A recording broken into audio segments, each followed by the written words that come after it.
Guys, this is Sharmishtha and আমার সাথে আছে আমার ছেলে আয়ান্স। আজকে আমরা এখন বসে বসে টিভি দেখছি। ও আমার ছেলে ঘুমিয়েছিল, ঘুম থেকে উঠলো, ওঠার পরে ও হচ্ছে কাউ মিল্ক খায়, তো ওকে কাউ মিল্ক দেওয়া হলো অ্যান্ড ও এখন এই টিভি দেখছে। এই যে টিভি দেখছে। সো যাই হোক, আমি এখন বসেছি একটুখানি চা খেতে, চা নিয়ে বসেছি।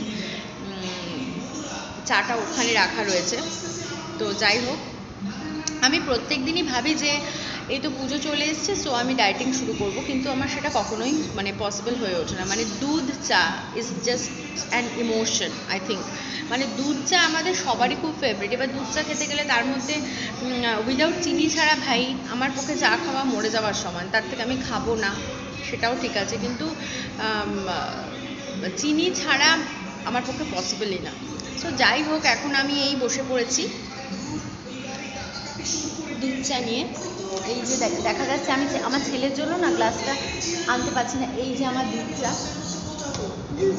খেয়েছি, আর এতটুকু বাকি রয়েছে, ছেলে কোলের মধ্যে রয়েছে, তো ওখান থেকে আমি গ্লাসটা আনা আমার জন্য একটু প্রবলেম হয়ে যাচ্ছে। সো আমাকে কমেন্ট করে জানিও তোমরা কে কে হচ্ছে মিল্ক টি খেতে ভালোবাসো। ওকে, সো টাটা টাটা টাটা।